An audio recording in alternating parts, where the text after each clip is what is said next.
نعرہ تکبیر، نعرہ رسالت، ذکر مصطفیٰ زندہ باد۔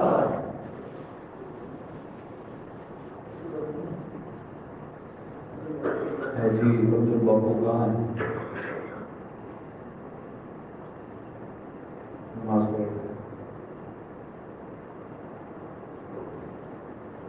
السلام علیکم ورحمۃ اللہ وبرکاتہ۔ وعلیکم السلام۔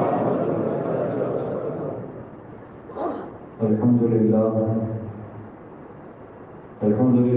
رب العالمین والعاقبۃ للمتقین، والصلاۃ والسلام علی سید المرسلین وعلی آلہ واصحابہ اجمعین، اما بعد۔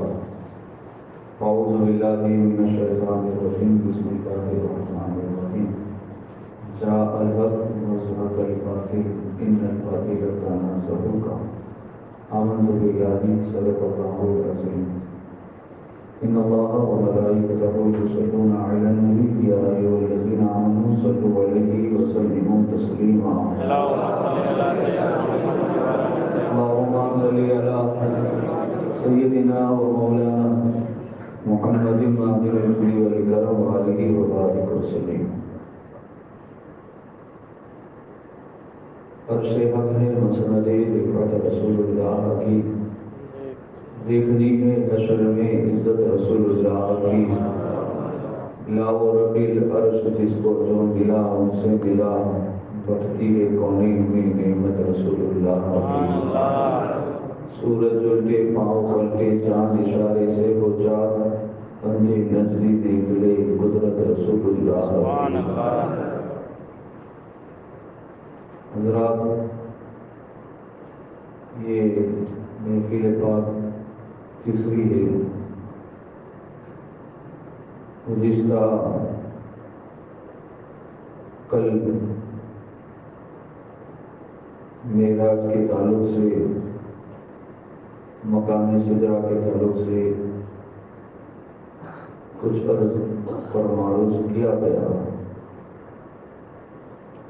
انشاءاللہ آج معراج کا آخری حصہ اور مکہ کی سرزمین پر بت پرستی کب اور کیسے شروع ہوئی، جو میں نے پہلی محفل میں عرض کیا تھا آپ سے کہ مکہ کی سرزمین پر بت پرستی کب سے شروع ہوئی، وہ بھی میں آپ کو عرض کروں گا انشاءاللہ آج کی محفل میں۔ اللہ تعالیٰ ہماری ملاقات کو قائم اور دائم فرمائے۔ دیکھیے، کچھ چہرے جو حصہ لینے والے گھبرا رہے ہیں، کوئی بات نہیں، گھبرانا نہیں، کہ باتیں بہت ٹف نظر آتی ہیں، حالانکہ کل کی باتیں ٹف ہے تو آج کی سن کر اور آپ اپنے حوصلے پست مت کر لینا۔ انشاءاللہ اس میں کچھ سوال آپشن والے بھی رہیں گے، تو آپ اپنے اسی حوصلے پر قائم دائم رہے۔ انشاءاللہ دوسرے اور تیسرے نمبر کا جو انعام ہے وہ نمائش میں کل رکھ دیا جائے گا۔ مجھے معلوم ہے آپ کو انعام کی ضرورت نہیں ہے، لیکن یہ انعام آپ یاد رکھیں کہ اللہ کے گھر سے ملا تھا اور مصطفیٰ کی میلاد سے ملا تھا۔ پہلے نمبر کا انعام جو ہے اسے خفیہ رکھا جائے گا، دوسرے اور تیسرے نمبر کا انعام کل یہاں مسجد میں نمائش یعنی ظاہر کر کے رکھ دیا جائے گا کہ دوسرے نمبر کا اور تیسرے نمبر کا انعام کیا ہے، تاکہ حوصلہ اور بلند ہو اور یہ نشانی رہے گی کہ اللہ کے گھر سے ہمیں یہ انعام ملا ہے، مسجد سے، اور وہ بھی آقا کے میلاد کے موقع پر ملا ہے۔ تو ایک یاد رہنا، یہ بھی یاد جو ہے ہم سنیوں کی پہچان ہے۔ جاء الحق وزهق الباطل، حق آیا اور باطل بھاگا۔ ان کان زہوقا، ان الباطل کان زہوقا، اور بے شک باطل کو ایک نہ ایک دن بھاگنا ہی ہے۔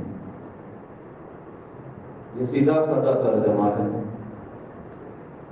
دیکھیے، حق بات کہنا، حق بات بولنا، یہ آج تلوار کے زخم سے بھی بہت بھاری ہے۔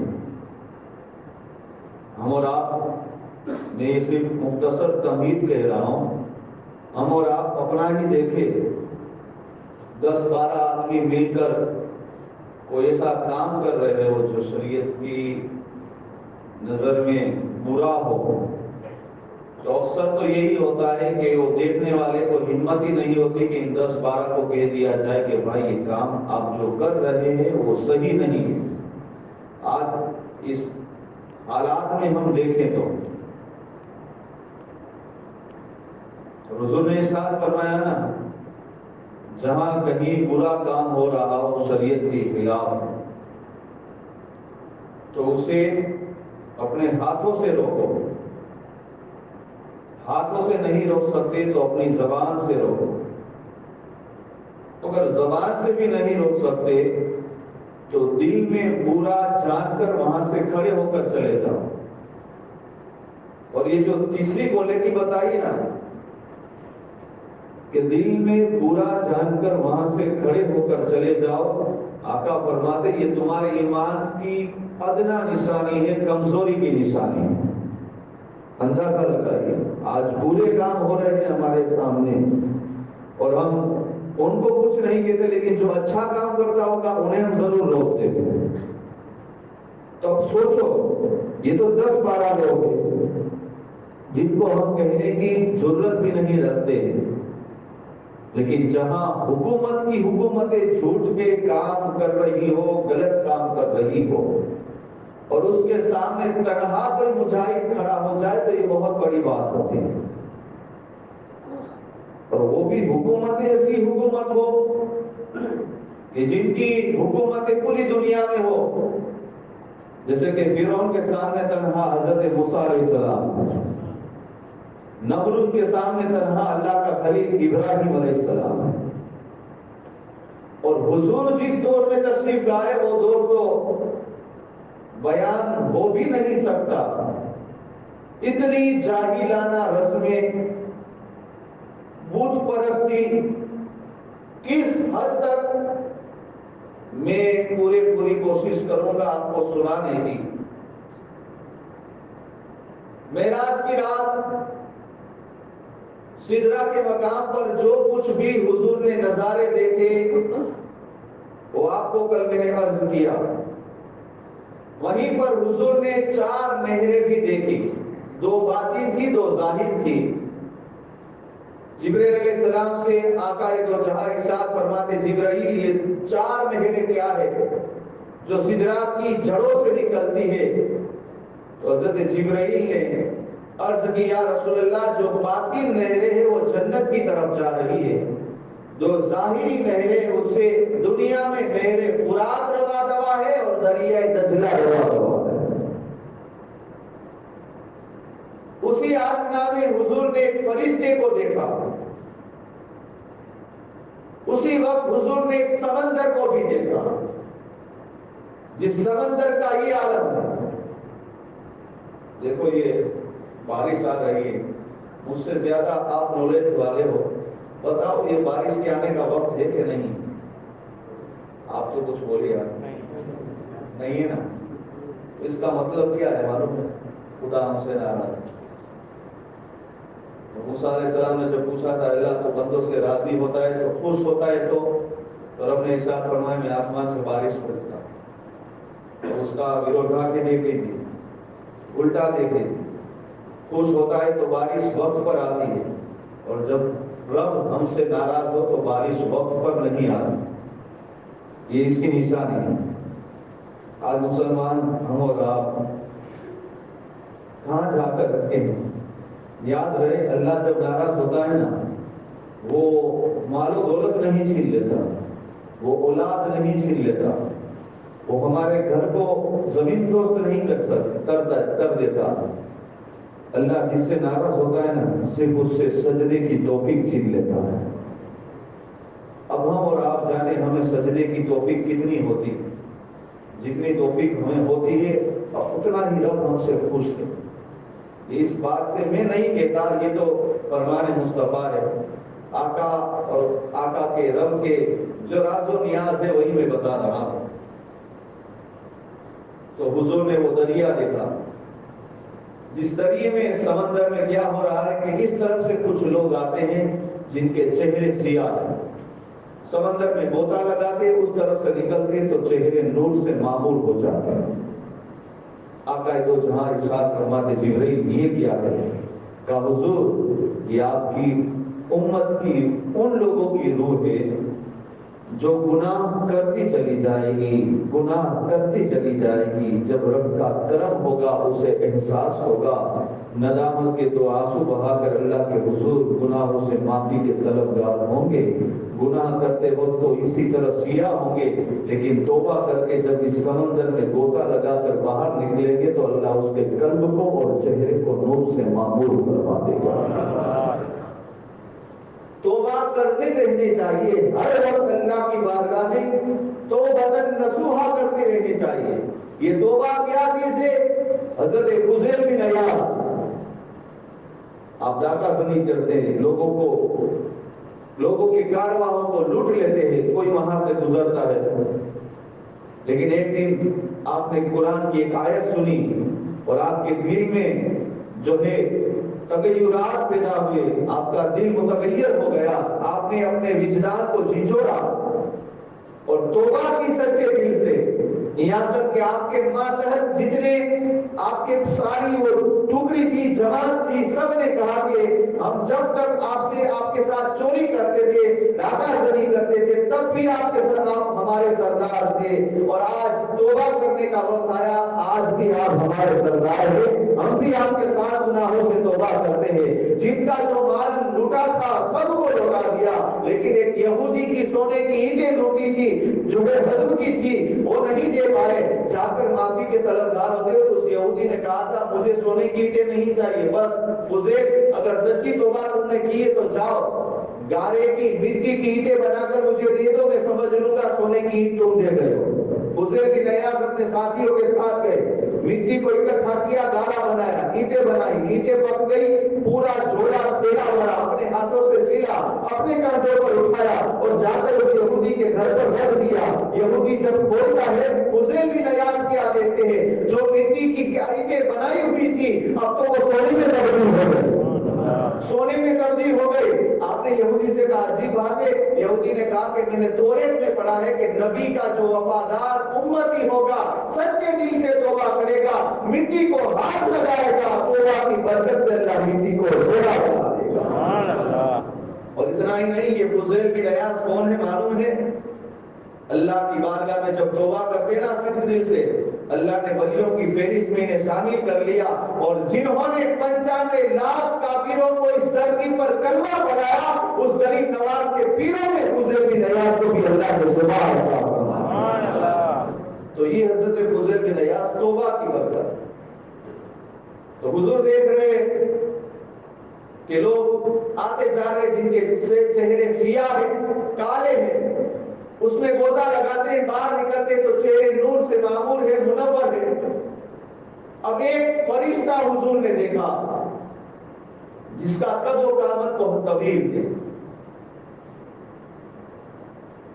معارج النبوہ میں روایت لکھی ہے کہ اس فرشتے کے 70,000 سر اور ہر سر میں 70,000 زلفیں، ہر زلف ہر بال کے اندر 70,000 موتی، ہر موتی میں ایک ایک سمندر، ہر سمندر میں بے شمار مچھلیاں، ہر مچھلی کے پیٹ پر لا الہ الا اللہ محمد رسول اللہ لکھا ہوا۔ جب حضور تشریف لائے تو فرشتہ آگے بڑھا، حضور کی پیشانی کو بیٹھا لیا۔ اس فرشتے کے سامنے دو صندوق ہے نورانی۔ دیکھیے امت کا ذکر کہاں ہو رہا ہے، اے امت تو کہاں جا رہی ہے؟ دو نورانی صندوق ہے اور اس صندوق میں کئی ہزار نورانی قفل تالے لگے ہیں۔ آقا دو جہاں نے جبرائیل سے ارشاد فرمایا جبرائیل یہ کیا ہے؟ تو جبرائیل علیہ السلام نے عرض کی حضور اسی سے پوچھ لیا جائے جن صندوق پر یہی فرشتہ معمور۔ تو حضور نے پوچھا ہے فرشتے بتاؤ یہ صندوق میں کیا ہے؟ تو فرشتہ عرض کرتا ہے حضور اس صندوق میں آپ کی امت کے ان لوگوں کی سند مغفرت ہے جو اپنی زندگی میں رمضان کے روزے رکھتے ہیں. ابھی رمضان کے روزے فرض بھی نہیں ہوئے, معراج کی رات رمضان کے روزے فرض نہیں ہوئے, ہجرت کے بھی 2 سال بعد رمضان کے روزے فرض ہوئے, لیکن روزے دار کو انعام معراج کی رات ہی رب نے دے دیا, عطا فرمایا. فرشتہ عرض کرتا ہے حضور ان صندوق کے اندر آپ کی امت کے روزے داروں کی مغفرت کی سند ہے, اللہ نے مجھے اسے امانت کے طور پر عطا فرمایا ہے. کل میدان محشر جب آپ کی امت کے روزے دار حشر کے میدان میں آئیں گے, ایک ایک کو نام دے کر یہ سند ادا کی جائے گی, ایک ایک کو نام دے کر یہ سند ادا کی جائے گی. حضور نے فرمایا ہے فرشتے تیرے اتنے سر, ہر سر میں اتنی زلف, ہر زلف میں اتنے موتی, ہر موتی میں ایک ایک سمندر, اس سمندر میں مچھلیاں, مچھلی کی پیٹھ پر کلمہ, یہ مچھلی کیا ہے؟ تو فرشتہ اپنی سایہ شان مسکرا کر عرض کرتا ہے حضور آپ اپنے حبیب اپنی امت کو پیغام اور انعام دیتے ہوئے یہ ارشاد فرمائیں گے اے میری امت کے لوگ جو روزہ رکھے گا اس کے لیے جو سمندر کی مچھلیاں دعائیں مغفرت کرے گی. اللہ کے پیارے حبیب وہ تو دنیا کی مچھلیاں ہو گیا, میرے سر کے بالوں پہ کتنی دریا ہے اور اس دریا میں جتنی مچھلیاں ہیں وہ ساری مچھلیاں بھی روزے دار ہیں ہم نے دعائیں مغفرت کر رہے ہیں. تو امت کو کتنا انعام ملا اور اللہ کے پیارے حبیب کو کیا کیا رب نے دکھایا وہ ہم تو بیان کر ہی نہیں سکتے. یہ تو جیسے راوی ہے جنہوں نے نکالا ہے. اب حضور آگے بڑھے, جبرائیل علیہ السلام رک گئے. یہ کچھ نادان عقل کے اندھے کہتے ہیں کہ اب حضور کو تو جبرائیل لے گئے تھے, تو جبرائیل رک کیوں گئے؟ جو لے جاتا ہے نا وہ تو منزل صاف جہاں تک منزل ہوتی ہے نا وہاں تک آتا ہے, بیچ میں کوئی چھوڑ نہیں دیتا. مثال کے طور پر یہاں سے کھمباریا سے چلے جام نگر پہنچے, کبھی ہم نے جام نگر دیکھا نہیں, جام نگر میں ہمارا کوئی دوست کو کہے چلو جام نگر گھما دوں گا, اب ہم کہیں کہ ہمیں آگے جانا ہے تو وہ کہے گا بھائی میں تو آج نہیں آ سکتا, میرا کام ہے, تمہیں احمد آباد پہنچنا ہے, راجکوٹ جانا ہے, جہاں بھی جانا ہے چلے جاؤ.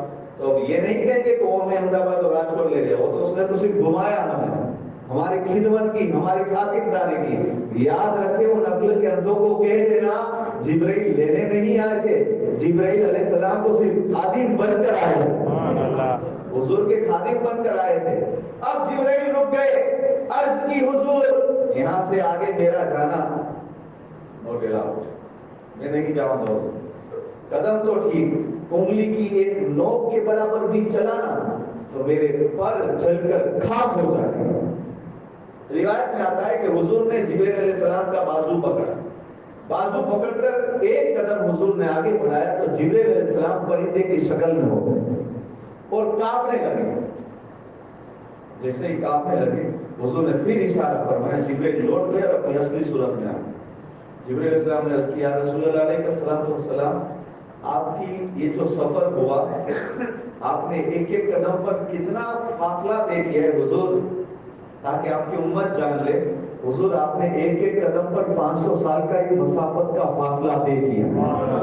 ایک ایک قدم کی مسافت, ایک ایک قدم میں آپ نے 500 سال کی, یعنی حضور ایک قدم یہاں رکھتے, دوسرا قدم بڑھاتے اپنا مبارک قدم, تو 500 سال کی مسافت طے ہو جاتی. تو یہاں جبرائیل عرض کرتے حضور آپ نے میرا بازو پکڑ کر ایک قدم بڑھایا, گویا میں 500 سال آگے گیا. جلال خدا سے میں اسے برداشت نہ کر سکا, اپنے وجود کو پرندے میں تبدیل کر دیا. اگر اور آگے جاتے تو میں پگھل کر خاک ہو جاتا. لہٰذا حضور نے ایک اشارہ کہہ دیا تو جبرائیل 500 سال پیچھے بھی چلے گئے اور اپنی اصلی صورت میں. تو اے نبی کے امتیوں گھبراؤ مت, کل صراط 15,000 سال کا ہوگا. حضور اگر اشارہ کریں گے تو 15,000 سال کا مسافت کا راستہ کیسے گزر جائے گا, گزرنے والے کو بھی خبر نہ ہوگی. اب حضور آگے بڑھے تو پھر ارشاد فرمایا جبرائیل جا رہا ہوں, لیکن ایک بات, تو نے التجا کی, میں نے تیرے مقام پر 2 رکعت نفل نماز پڑھی, کل سنا. اب میں اپنی طرف سے کہہ رہا ہوں جبرائیل اور کچھ تمنا ہے, اور کچھ تمنا ہے. اب یہاں راوی کہتے ایک تو مقصد یہ تھا وہ ابراہیم علیہ السلام جب آپ میں تشریف لے جا رہے تھے تو جبرائیل علیہ السلام ہی آئے، کہا ابراہیم خلیل اللہ بس اشارہ کیجئے، میری رسائی وہاں تک ہے جہاں تک کسی فرشتے کی رسائی نہیں، آپ کو کچھ بھی رب کی بارگاہ میں کہلوانا ہے تو آپ کہیے۔ تو ابراہیم خلیل اللہ کہتے ہیں جبرائیل مجھے تیری کوئی حاجت نہیں۔ تو جبرائیل علیہ السلام نے عرض کی تو پھر رب سے ہی مانگے، رب سے ہی اپنی حاجت پیش کرے۔ تو ابراہیم مسکرا کر فرماتے رب جانتا ہے میں کہاں جا رہا ہوں، میرے ساتھ کیا ہو رہا ہے میرا رب جانتا ہے۔ تو آج حضور نے فرمایا جبرائیل تو نے اس وقت جد امجد ابراہیم خلیل اللہ کو یہ کہا تھا کہ میری رسائی وہاں تک ہے جہاں تک کسی کی نہیں، اب میں کہہ رہا ہوں میری رسائی وہاں تک ہے جہاں تک تمہاری بھی نہیں، بتاؤ کچھ مراد ہے؟ جبرائیل علیہ السلام عرض کرتے یا رسول اللہ علیہ السلام بس رب کی بارگاہ میں میرے لیے طلب پیش کر دیجئے گا۔ آقا ارشاد فرماتے بتاؤ کیا ہے؟ کہا حضور جب آپ کی امت پل صراط سے گزرے نا اللہ مجھے پروں کو بچھانے کی اور پھیلانے کی اجازت عطا فرمائے تاکہ آپ کی امت میرے پروں پر پیر رکھ کر گزر جائے۔ تو حضور نے ارشاد فرمایا جبرائیل ایسی تمنا؟ حضور یہاں پر یہ بات ہے آپ کی امت کا بھی کام ہو جائے گا اور میرا بھی کام ہو جائے گا۔ کیا کام ہو جائے گا؟ کیا آپ کی امت آسانی سے گزر جائے گی اور میرا بھی کام ہوگا۔ جب آپ کی امت آسانی سے گزر جائے گی تو آپ مجھ سے خوش ہو جائیں گے، جب آپ خوش ہو جائیں گے تو آپ کا رب بھی مجھ سے خوش ہو جائے گا۔ تو اعلیٰ حضرت فرماتے ہیں پل سے اتارو راہ گزر کو خبر نہ ہو، جبریل پر بچھائے پر کو بھی خبر نہ ہو۔ مصطفیٰ چاہے نا تو امتی کو پل بھر میں اس طرح گزار دیں گے پل صراط سے کہ جبریل کو بھی خبر نہیں رہے گی کہ میرے پر سے کون گزر گیا۔ تو اب حضور تشریف لے جا رہے ہیں، اب عرش اعظم پر جب حضور تشریف لے گئے یہ سب آپ نے سنا ہے۔ معراج کے موقع پر جب حضور اپنی نالین اتارنا چاہتے ہیں تو رب نے ارشاد فرمایا حبیب نالین مت اتارو، نالین پہن کر عرش پر تشریف لاؤ۔ تب آقا دو جہاں نے رب کی بارگاہ میں عرض کی مولا جب تیرا کلیم کو طور پر آ رہا تھا تب تُو نے نالین اتارنے کے لیے کہا، اب یہ تو عرش اعظم ہے جو کوئی دور سے بھی افضل ہے اور میں یہاں نالین سمیت آؤں۔ تو رب نے ارشاد فرمایا حبیب موسیٰ کو نالین اتارنے کے لیے اس لیے کہا گیا تھا کہ کوہ طور کے ذرے سے مصطفیٰ کے قلب مشرف ہو جائے، اور یہاں نالین پہننے کے لیے اس لیے کہا جاتا ہے کہ تیری نالین کے ذروں سے تیرا عرش اعظم مشرف ہو جائے۔ نالین پاک مصطفیٰ بلند عرش بری کا اس قدر رتبہ نہ ہوتا، نالین پاک مصطفیٰ کو چھونا نہ ہوتا۔ یعنی عرش کا یہ مقام جو بلند ہوا ہے وہ مصطفیٰ نہیں، مصطفیٰ کی نالین کا صدقہ ہے۔ جب نالین کا یہ صدقہ ہے تو ذات کا صدقہ کیا ہوگا؟ تو اب حضور تشریف لے جاتے ہیں اور پھر راز و نیاز کی جو باتیں ہوتی ہے، پھر واپسی میں اللہ کے پیارے حبیب جبرائیل سے ملاقات، اور جو بھی جبرائیل چاہتے تھے حضور نے وہ طلب کروا دیا۔ اب جبرائیل علیہ السلام سے حضور نے ارشاد فرمایا جبرائیل میرا یہ سفر تو ہو گیا لیکن کیا میری اس بات کو کوئی مانے گا؟ جبرائیل عرض کرتے ہیں حضور کوئی مانے یا نہ مانے آپ کا ابو بکر ضرور مانے گا، کوئی مانے یا نہ مانے آپ کا ابو بکر ضرور مانے گا۔ اب جب حضور تشریف لائے ابھی رات بھی ختم نہیں ہوئی، ارے رات تو ایک طرف جو ہے زنجیر بھی ہلتی رہی، بستر بھی گرم تھا، اور جس پانی سے حضور نے وضو فرمایا تھا وہ پانی بھی پرنالے میں بہتا رہا تھا، اسی لیے تو کسی نے کہا زنجیر بھی ہلتی رہی، بستر بھی رہا گرم، گئے سوئی عرش آئے محمد۔ زنجیر بھی ہلتی رہی، بستر بھی رہا گرم، گئے سوئے عرش اور آئے محمد۔ اب حضور نے یہ سفر کتنا فرمایا معلوم ہے؟ زیادہ تر علماء کرام فرماتے ہیں کہ سفر معراج کی کلومیٹر 18,000 تو صرف وہ ہے جو عرش تک مکالہ ہوگا تو وہ تو رب جانے اور رب کا رسول جانے۔ تو مختصر سے وقت میں اتنا سفر کیا حضور نے سفر فرمایا۔ جب صبح حضور نے مکہ کے کافروں کو مشرکوں کو جب یہ کہا ان کے پیٹ میں کھلکھلی ہونے لگی، یہ کیسے ہو سکتا ہے؟ ابو جہل سب سے پہلے دوڑا اور جا کر حضرت ابوبکر صدیق کے پاس گیا، کہا ابوبکر صدیق تمہارے دوست تو دیکھو کیسی عجیب بات کہتے، کہا کیا کہتے؟ کہا وہ کہتے کہ بس رات کے مختصر حصے میں بیت المقدس سے مکہ کی سیر کر کے سفر معراج کر کے آیا۔ تو حضرت ابوبکر صدیق نے کہا ایسا کہتے ہیں؟ کہا سچ کہتے ہیں؟ کہا کیوں؟ کہا اگر یہ ان سے بھی بڑھ کر گئے نا تو بھی سچے ہیں۔ کہا کیا بات ہے؟ کہا تم کیا جانو قرآن کی آیت لے کر جبرائیل دن میں کتنی مرتبہ آ جا سکتے ہیں، تو جبرائیل کے نبی کیوں نہیں آ جا سکتے؟ اب حضور کی اس سفر معراج کے ذکر سے بہت سے منکر بھی پیدا ہوئے اور بہت سے لوگوں نے کلمہ بھی پڑھا۔ اسی صبح کو حضور جب حرم سے باہر تشریف لے جا رہے تھے، ایک بوڑھیا کو دیکھا جو اپنے سر پر آٹے کی بوری لے کر جا رہی، آٹے کی بوری لے کر جا رہی، قدم اس کے لڑکھڑا رہے، کبھی دائیں جھک جاتی ہے کبھی بائیں جھک جاتی ہے۔ حضور آگے بڑھے، کہا دے مائی میں اپنے کاندھے پر اٹھا لیتا ہوں۔ آٹے کی بوری کو حضور نے اپنے کاندھے پر اٹھا لیا۔ حضور نے ارشاد فرمایا کون ہو؟ کہا میں فلاں یہودی کی خادمہ ہوں اور مجھے ڈر ہے کہ اب جانے میں دیر لگ جائے گی، مجھے میری مالکین میرا مالک ڈانٹے گا۔ حضور فرماتے گھبراؤ نہیں۔ اب حضور آگے اور حضور کے قدموں کے پیچھے برکت سے اس کے جسم بھی توانائی آ گئی، یعنی ایک جو ایک کمزوری وہ دور ہو گئی، اب وہ بھی تیزی کے ساتھ چلے، یہاں تک کہ حضور اس یہودی کے گھر پر پہنچے۔ دستک کی تو یہودی باہر نکلتے ہی فوراً کہتا ہے اے مسلمانوں کے نبی آج کی رات آپ کو معراج ہوئی ہے نا؟ سمجھے وہ کیا کہہ رہا ہے؟ حضور اے مسلمانوں کے نبی، ابھی تک جو برا بلا کہتا تھا ابو جہل کے ساتھ مل کر، عتبہ کے ساتھ مل کر، مکہ کے مشرکوں کے ساتھ مل کر جو برا بھلا کہتا تھا، وہ کہہ رہا ہے اے مسلمانوں کے نبی ابھی رات کو آپ کو معراج ہوئی ہے نا؟ حضور نے کہا الحمدللہ۔ کیسے معلوم ہوا؟ کہا بس حضور یہی تھے، بہت سی تکلیفیں دی، ایک اور تکلیف برداشت کر لیجیے۔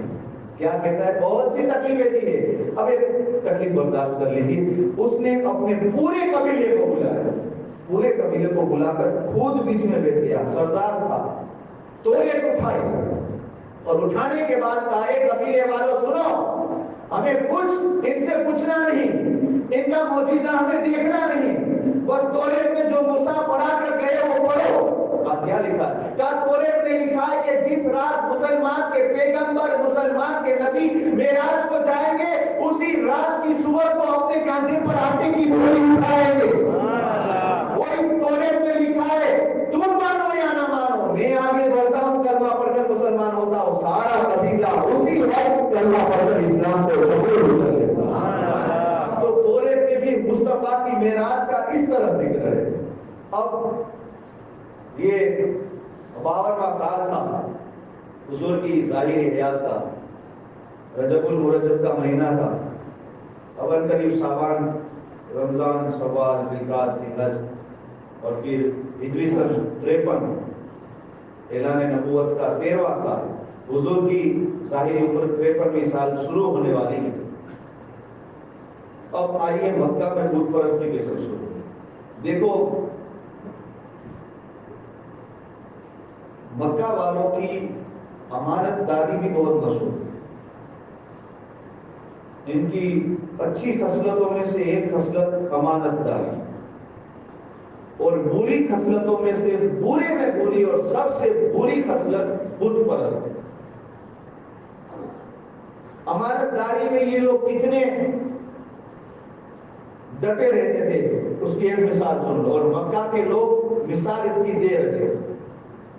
مکہ میں ایک قبیلے کا سردار تھا جس کا نام سمعود تھا۔ ایک مرتبہ سمعود اپنے فوجی دستے کے ساتھ جا رہا تھا، اور اسی وقت مکہ کا ایک بہت بڑا شاعر جس کا نام امرؤ القیس ہے۔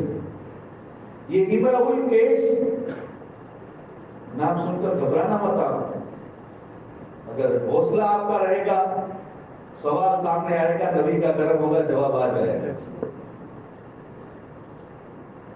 امرؤ القیس شاعر تھا جو مکہ کا بڑا، اور اس کی زرا جو ہوتی ہے نا لوہے کا لباس، وہ بہت قیمتی تھا. مکہ والے اس کے اس لباس کو دیکھنے کے لیے اسپیشل آیا کرتے. تو امرؤ القیس نے سمود سے کہا کہ سمود تم سامنے مل گئے، اچھی بات ہے. سمود نے کہا کیوں؟ امرؤ القیس نے کہا کہ میں بادشاہ کیسر کے پاس، کیسر و کسرا کا جو بادشاہ ہے اس کی ملاقات کرنے چاہ رہا ہوں، اور میں سوچتا تھا کہ میں اپنی زرا کسی کو امانت کے طور پر سونپ کر جاؤں. جب تم سامنے مل گئے تو تم سے اچھا امین کون رہے گا؟ تو میری یہ زرا تم سنبھال کر رکھو، جب واپس لوٹوں گا تب تم سے لے لوں. سمود وہ زرا لے کر اپنی جو جس بھی مقصد کے لیے وہ جا رہا تھا واپس لوٹا، اور وہ زرا لے کر شاید امرؤ القیس کی زرا لے کر اپنے محل میں لوٹا.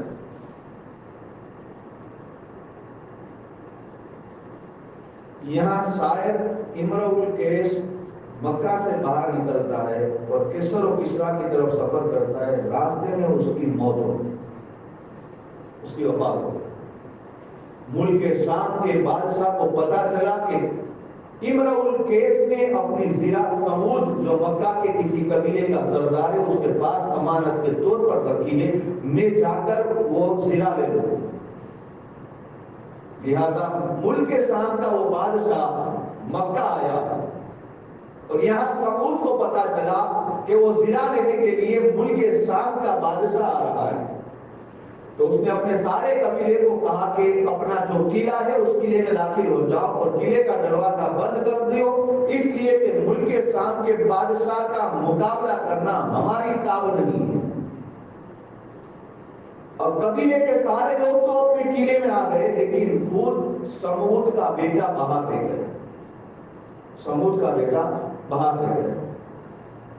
ملک شام کا بادشاہ اپنے لشکر کے ساتھ سمود کے قلعے کے سامنے کھڑا رہ گیا.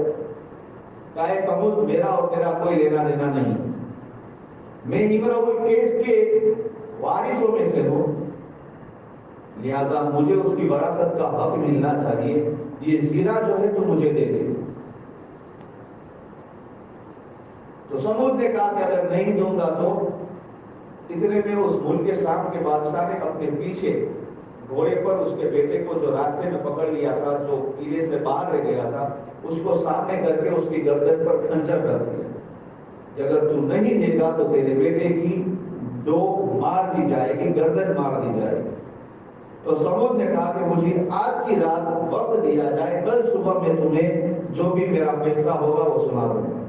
پوری رات سارے قبیلے کے لوگ، مرد عورتیں سب لوگ مل گئے اور مل کر سمود کو سمجھاتے مناتے ہیں کہ دیکھو زرا کیا منع کرتی ہے، وہ تو تمہارا جانشی ہے، ایک نہ ایک تمہارا بیٹا ہے، تمہارے بعد سرداری کا جانشی ہوگا، یہ زرا دے دو، تم اپنے بیٹے کو بچا دو.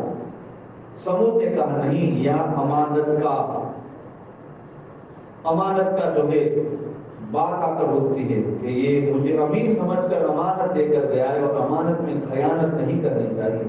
صبح ہوتے ہی سمود نے کہا ملک شام کے بادشاہ کو تجھ سے جو ہو وہ کر لے، امرؤ القیس کی زرا میں تجھے نہیں دوں گا. اتنا کہنا تھا کہ بادشاہ جو شام کا آیا تھا اس نے فوراً سمود کے بیٹے کی گردن کو کاٹ دیا. یعنی مقصد کہنا یہ ہے، مطلب بتانا کہ امانت کے لیے وہ اپنے بچوں کی قربانی تک کرنے کے لیے تیار تھے، لیکن امانت میں خیانت نہیں کرتے تھے. اب بت پرستی مکہ میں کب سے شروع ہوئی؟ یہ تو ظاہر سی بات ہے کہ جب ابراہیم علیہ السلام کے بیٹے اسماعیل جب تشریف لائے مکہ میں، حضرت ہاجرہ کو چھوڑ گئے تھے، وہ آپ سب سنے نا، اس وقت تو مکہ میں آبادی ہی نہیں تھی، کوئی نہیں تھا نا. تو آپ بھی بولے کوئی تھا نہیں تھا نا، صرف حضرت ہاجرہ اور حضرت اسماعیل دو ہی تھے، کوئی نہیں تھا. اور وہاں لوگ آباد کیوں نہیں ہوتے تھے؟ پانی کے نہ ہونے کی وجہ سے. تو یہ تو صاف ظاہر ہے کہ ابراہیم اور اسماعیل کے زمانے تک مکہ میں کچھ نہیں. اور ابراہیم علیہ السلام اور عیسیٰ علیہ السلام کے درمیان 2300 سال کا فاصلہ ہے. ابراہیم علیہ السلام کے تشریف لے جانے کے بعد 2300 سال کے بعد عیسیٰ علیہ السلام دنیا میں تشریف لائے.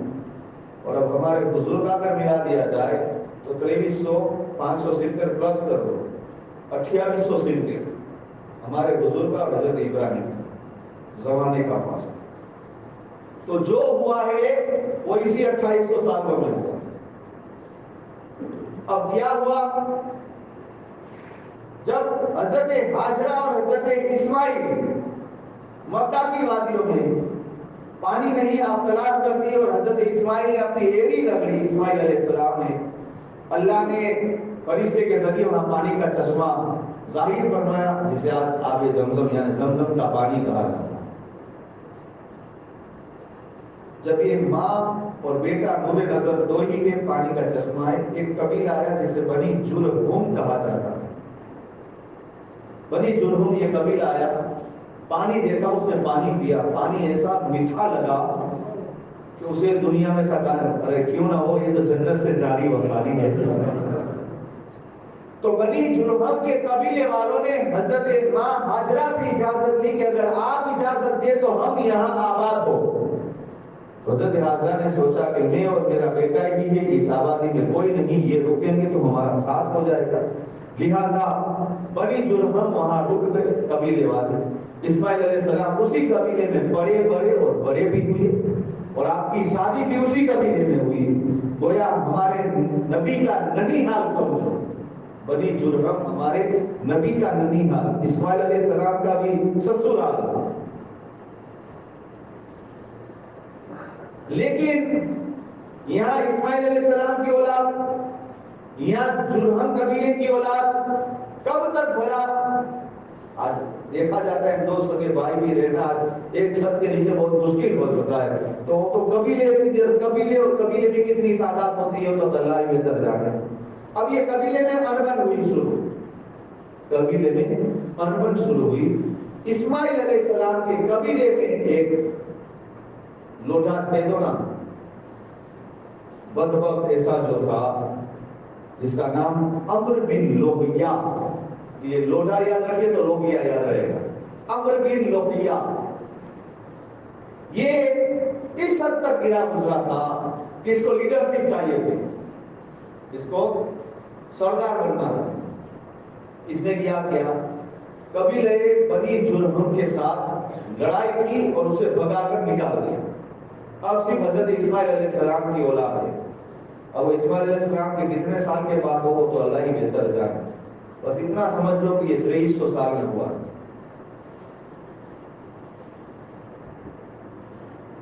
عمر بن لوہیا، اب میں پورا نام نہیں بولوں گا، عمر یاد رکھیے.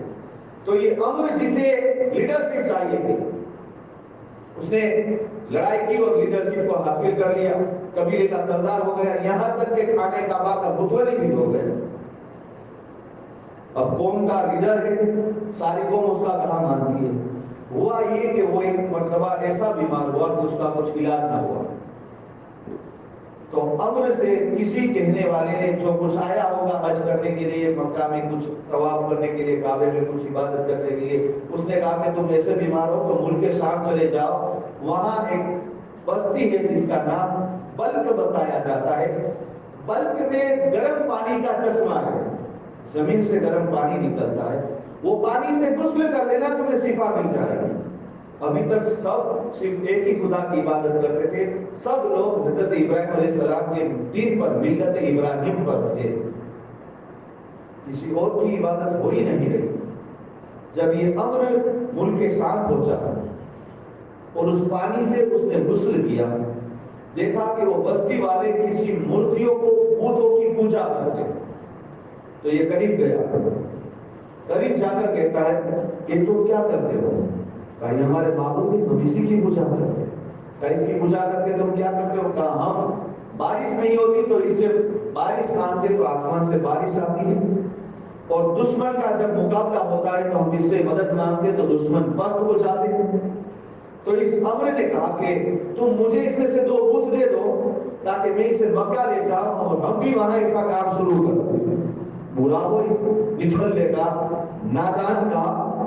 اس نے وہاں سے 2 بت اٹھائے اور آیا مکہ.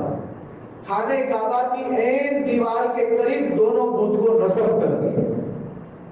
اب وہ قوم کا سردار تھا، کسی کی ہمت نہیں کہ کچھ بولے، جو میں نے تمہید بتائی نا وہی آ گئی پوزیشن، کسی کی ہمت نہیں کہ بولے۔ اب وہ جو کرتا لوگ بھی کرتے۔ اب دیکھو جو انسان جھوٹا ہو اللہ اس کی عمر میں بھی ایسی برکت دے دے۔ اس کی عمر کتنی تھی معلوم ہے؟ 340 سال کی۔ 340 سال اللہ نے اسے عمر عطا فرمائی۔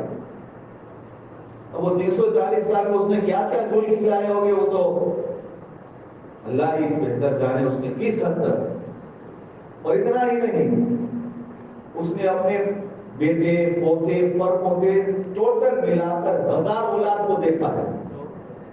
اتنی بڑی اس کی عمر ہو گئی۔ 340 سال میں اس نے اپنے بیٹے پوتے پر پوتے 1000 کو دیکھا، اور سب کے سب 1000 جنگجو۔ جب بھی کچھ ہوتی تو یہ آواز دیتا رہا، 1000 لوگ آ جاتے، کسی کی ضرورت ہی نہیں رہتی، وہ خود ہی سب جیت جاتا۔ بھلا اس کے سامنے کوئی کیا بولے گا؟ اور اس کی حکومت، اس کے قبیلے کی حکومت بھی 500 سال مکہ میں رہی۔ اب 500 سال میں کیا ہوا کا اندازہ لگائیں۔ بت پرستی اس نے شروع کی، 500 سال تک اس کے قبیلے کی حکومت رہی۔ اب حد یہ ہو گئی کہ ہر گھر میں بت پرستی، کوئی لکڑے کا بت پوج رہا ہے، کوئی پتھر کا بت پوج رہا ہے، کوئی لوہے کو جیسے جیسے پگھال کر بنا کر کچھ پوج رہا ہے، یہاں تک کہ اللہ کے مقدس گھر خانہ کعبہ میں بھی 360 نصب ہو چکے۔ اب یہ حال تھا، اس بت میں سے سب سے بڑے بت کا نام ہبل بتایا جاتا ہے۔ خانہ کعبہ کے اندر جو سب سے بڑا بت تھا اس کا نام ہبل تھا، اور یہ ہبل کو اتنا مانتے تھے مکہ والے، یہ ہبل کا ہاتھ ٹوٹ گیا تھا، ہبل کا ہاتھ ٹوٹ گیا تھا، بچے بولے دوسروں کے ہاتھ ٹھیک کرتا ہو، اس کا ہاتھ ٹوٹ گیا تھا۔ تو قبیلہ قریش، جو قریش قبیلہ ہے نا، انہوں نے مل کر سونے کا ہاتھ اس کو چڑھایا تھا، سونے کا ہاتھ۔ اب یہ لوگ اس کو اتنا مانتے تھے کہ کہیں سفر میں جانا ہوتا نا، مسافری کرنی ہوتی، تو اس کا مکہ یعنی کعبے کے اندر آتے، ہبل کے سامنے کھڑا رہ جاتے، اور وہ ہبل کا جو خادم ہوتا ہے نا، جس اپنی بھاشا میں پنڈت کہتے ہیں نا، وہ ہوتا ہے، وہ کھڑا رہ جاتا ہے، اور اپنی تراس کا یعنی جس میں تیر رکھے جاتے ہیں تراس کا، وہ لیتا، اس میں 2 تیر ہوتے، ایک میں لکھا ہوتا ہے نام، ایک میں لکھا ہوتا ہے لا۔ نام کا مطلب ہوتا ہے ہاں، لا کا مطلب ہوتا ہے نہیں۔ اب وہ تراس کا کو اس طرح گھما تھا کہ آنکھیں بند کر کے تیر اٹھاؤ، اب جو تیر نکلتا اس میں جو لکھا ہوا تھا وہ ایسی ایسی جہالت چلتی تھی، اندازہ لگا۔ ابھی جہالت آگے سنی، یہ بت کے بعد جہالت بھی بتائیں۔ اور اتنا ہی نہیں، اگر کسی کا بیٹا اس کا کہا نہیں مانتا نا تو کہتے ہاں یہ میرا بیٹا نہیں، کسی اور کا ہے، اور پھر اس کا فیصلہ کرنے کے پاس یہ ہبل کے پاس آتے ہیں، اور وہ خادم بھی چڑھا جاتا تراش کا لے کر، اور اس میں وہی لکھا ہوا رہتا نام اور لا، اگر ہاں تو کہتے تیرا ہے، لا تو کہتے تیرا نہیں، کسی کا ہے۔ اس طرح کی جہالت مکہ کی سرزمین پر۔ اور اتنا ہی نہیں، بت پرستی کا یہ حال ہوا کہ اللہ تعالیٰ نے 3 بت کا ذکر قرآن میں سورہ نجم میں ارشاد فرمایا، لات، منات اور عزا۔ سورہ نجم پڑھنے والے جو قرآن سے پڑھتے ہیں، وَالنَّجْمِ إِذَا هَوَىٰ مَا ضَلَّ صَاحِبُكُمْ وَمَا غَوَىٰ وَمَا يَنطِقُ عَنِ الْهَوَىٰ إِنْ هُوَ إِلَّا وَحْيٌ يُوحَىٰ۔ اس میں جو ہے یہ سورہ نجم میں 3 بت کا ذکر ہے، لات، منات اور عزا۔ اب آپ کو اور ایک حیرت کی بات بتاؤ، یہ منات جو ہے نا، منات، یہ لات اور یہ عزا، یہ تینوں مؤنث یعنی فیمیل، مادہ، استری، یعنی تو دیوی ماتا جی کہتے ہیں وہ مانتے تھے۔ تو اللہ نے اسے قرآن میں چیلنج کیا کہ عجیب بات ہے، تمہارے وہاں لڑکیاں پیدا ہوتی ہے تو تم اسے زندہ دفن کر دیتے ہو اور کہتے ہو یہ اللہ کی بیٹی ہے، اللہ کی طرف بیٹی منسوخ کرو تو کوئی بات نہیں، اپنی بیٹیوں کو زمین میں دفن کر دو۔ یہ خاموش ہو گئے، جب یہ قرآن کیا ہے نا، خاموش ہو گئے۔ اور یہ منات ہے نا، منات یہ مکہ اور مدینہ کی طرف بیچ میں ایک مقام گدید بتایا جاتا ہے، اس مقام گدید میں نسب تھی، اس کی پوجا 8ویں ہجری تک ہوتی رہی۔ کب تک؟ حضور ہجرت فرما کر مدینہ گئے، اس کے بعد 8 سال